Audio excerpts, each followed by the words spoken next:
Naiuwi na sa Isabela ang labi ni Marvin Reglos, ang law student ng San Bede College na namatay dahil umano sa hazing. Ang nanay ni Reglos na umuwi mula South Korea ay halos madurog ang puso nang masilayan na walang buhay ang kanyang anak.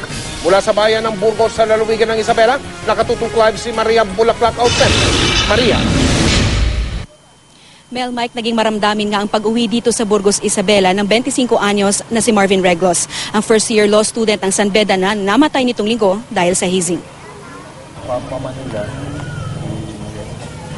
Bago pa dumating galing Maynila ang convoy dala ang labi ni Marvin, nagkabit na ng itim na tela at banner dito sa kanilang bahay sa Barangay Caligyan. Nagdadalamhati ang kaanak na naghihintay dito. Hanap nila ay hustisya sa pagpatay sa 25 anyos na binata. Masasabi ko dyan sa brotherhood na fraternity, dapat na yan, i-abolish na. Kasi hindi ka naman niya matutulungan once na nasa trouble kayo.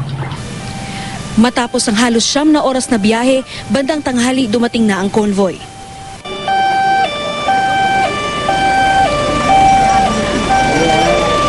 Dito na bumuhos ang luha ng inang si Mirna na nagpakita ng katatagan mula nang dumating alas 2 ng madaling araw mula sa South Korea kung saan nagtatrabaho siya bilang teacher.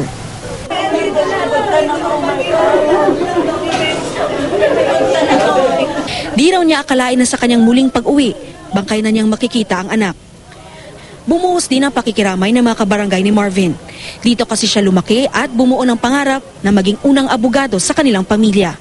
Wala raw araw na di nakakausap ni Mirna ang anak, pero hindi raw niya alam na sumali ito sa frat. Kasi ang mga senior years ang nag-pressure minsan ng mga law students. Pero nasa kanya na rin yun. It's his decision. Hindi ako nag-blame kahit sino man. Galit rin ang nararamdaman ng dalawang nakababatang kapatid ni Marvin. Bukod daw sa malambing, palakaibigan at wala ring bisyo ang kanilang kuya. Kami lagi nagkukwentuhan para magbarkada na magkapatid lahat, mag-best friend. Ayun. So lahat ng advice, hindi siya nagkukulang sa akin. Namimiss ka namin. Sobra-sobra. Sana po sumuko na po sila. Kawawa na po yung kuya ko, tapos ngayon hindi pa sila magpakita. Bago kumuha ng law, 2 taon din daw nag-enroll ng nursing si Marvin sa UST. Pero kalaunan, nagpalit ng kurso at BS Economics ang tinapos.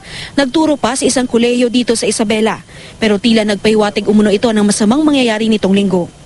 Nakapanaginip ako na maraming tao sa bahay. Sobrang daming tao ng bahay. Nakapanaginip. Bakit kaya ano kayang nangyari? Then afterwards, tumawag ako sa kanya. Hindi ko na makontak. Ang ama naman ni Marvin may pakiusap lalo na sa mga kabataan. Maganda ang fraternity dahil ito'y kapatiran. Pero sana makontrol naman yung pag-initiate nila ng ganun. Parang talagang gustong patayin talaga kasi yung tao eh. Sa ngayon, Mike at Mel, ay nakasampa na nga itong kasong murder in relation to hazing laban sa 2 nahuling suspect. Samantala, iginigiit naman ng pamilya na sana'y matukoy na nga itong 20 miyembro di umano ng frat na nasa likod di umano ng pagkamatay ni Marvin Reglos dahil sa hazing. Mel, Mike? Maria, kailan ililibing si Marvin?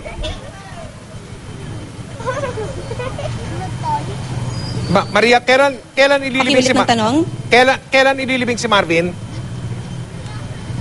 Sa initial natin na information, Mike, ay February 28 daw yung tentative date, no? Pero iniisip pa kasi ng pamilya na may mga relatives pa sila sa ibang bansa na hinihintay bago ilibing itong si Marvin. Maraming salamat, Maria Bulaklak Ausente.